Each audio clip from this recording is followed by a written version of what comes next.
We're posed here with, why does injustice lie with justice? And this other question of, what is the kingdom of heaven? The kingdom of heaven is not a place, it's a person. And it's the person of Jesus Christ. Now, what do I mean by this? The kingdom of heaven is when the divine life and the human life are together, are working with one another, are cooperating, and are not at odds with one another. And so it makes sense that the kingdom of God is Jesus, because it is in Jesus that the divinity and humanity are joined and are one. We are placed in this phase now where justice and injustice are both living amongst each other. But we recognize that Jesus had already came.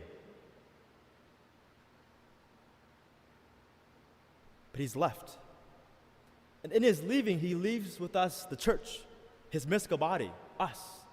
He is the head and we as the members.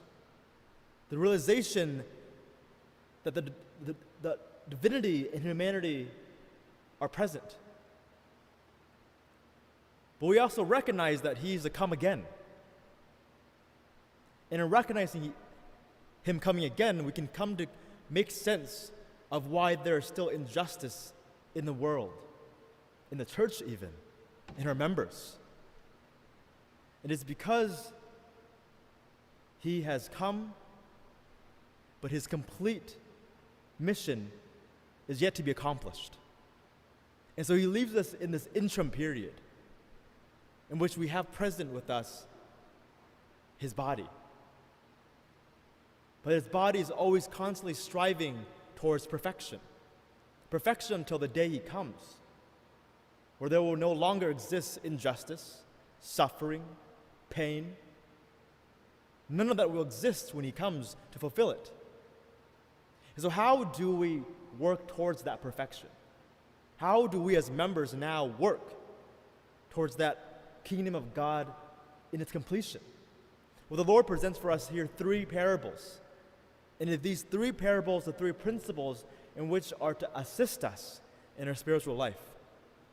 We hear in this first parable of Jesus giving us a word of caution, but also words of encouragement. And what do I mean here? In Jesus speaking about the weeds amongst wheat, he speaks about a very specific type of weed. And the weed is called darnel. Now, darnel, in its early stages of growth, look exactly like wheat. It's not actually until the later phases in which it's fully matured, and at that point, the weeds and the wheat are kind of intertwined in its root, that the farmer is able to distinguish whether this is wheat or this is weed. And so the Lord cautions us in our judgment. He cautions us and says to us that we are not to judge those around us, but allow him to be the judge at the end of time, at the time of the harvest. And in that we should recognize that this parable is not a parable that speaks about us against them, as if we're cleansed and we're clean of all mistakes and all sin. But this gospel is a caution to us to be reminded that we are sometimes like that darnel, that we can be deceiving. Now, it may seem harsh, but it's a word of caution the Lord is telling us to wake us up from this complacency that we sometimes have in our life of, oh, I come to daily Mass, I come to Mass on Sundays, I help feed the poor, I do this, I do that, and there's no need for me to grow. He's cautioning us and saying, well, what are the motives of why you do what you do? Reflect upon that in your life and see whether or not you're living a worthily, authentic Christian life. And if you're not, you better change. And he allows this change to happen as we hear that he will wait until the end of time when the harvest is ready. That's his encouragement to each and every one of us who are discouraged, who seem that things keep going wrong, even when I'm trying my best. And he's saying, there is time and there's opportunity for you to mend that relationship, to grow in virtue. So this first parable is really a parable of hope, of guidance for us in our spiritual life. Now we see in the second parable of the mustard seed. Now the mustard seed, as we read in the scriptures, is one of the smallest seeds, but when it grows into fruition, is the largest plant. Again, a word of encouragement from the Lord to us, that we should not be bogged down with our faults all the time, recognizing of his love and mercy for us, and realizing that he's planted in us the seed. And what is the seed? The seed of faith, hope, and charity, which he's planted within our hearts at our baptism. And he's reminding us that even amongst the littleness of what we see of ourselves can turn to greatness.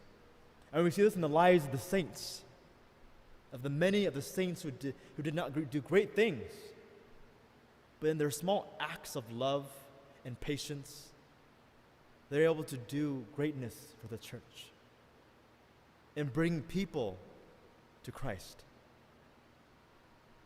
So this parable encourages us to see, even in our littleness, that there is opportunity to grow and to take those small steps, those seeds in our life, and allow the Lord to grow them. And to grow them in the fields of our prayer and our reception of the sacraments. This third parable, this parable of yeast, just a little yeast comes a long ways. And so the Lord here is reminding us that it only takes a little bit of us. And us giving a little bit to him, he will take it and he will expound it. The beauty and the greatness of God. And what is that littleness? The littleness is our fidelity. Our fidelity to hearing his word, internalizing it, and living it out every single day of our lives. Now you may look at the scriptures now, reflecting your life and say, well, I'm not there yet. I'm not at that place yet where I'm able to accept all of this. When the Lord is asking you in your fidelity to take small steps. Take these seeds in which he's planted in you and take the small steps. And in that, he will change you. And I said in the very beginning that it's Jesus who is the kingdom of heaven. In these parables, he teaches us. But he gives us a concrete example in the Eucharist, in which we are about to celebrate. That in the Eucharist, the divine and the human meet. Not simply the species of body and blood here, but in our reception of the sacrament. That in he who is the completeness of divine life and human life in its perfection, he gives to us that life so that we are able to be transformed by him. How beautiful is that? That in receiving him, he is transforming us internally, interiorly, to become like him, to enter into that divine life. And so the question comes to, are we going to go to him? Or are we going to turn back to our lives as it was before? The gospel can bring about great encouragement and hope, but it goes nowhere if we don't decide. And so the Lord is asking you today to decide, Are you with me or are you against me? And wherever you are in that, if there's an openness, allow me to lead you to me. And so, my brothers and sisters, as we look around and we see the world in its chaos, in its confusion, its frustration, its suffering, its anxiety, don't despair. Don't say, well, you know what, that's it. Nothing's going great. Why believe? Why go to Mass? Why do any of the things that I need to do? But be encouraged by the words of our Lord and recognize that He wants His kingdom to be here with each and every one of you. In embracing the Scriptures, embracing the call to discipleship.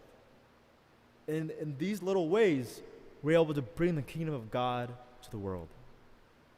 So the question is, are you for Him or are you against Him? He's waiting for you. It's time for you to choose.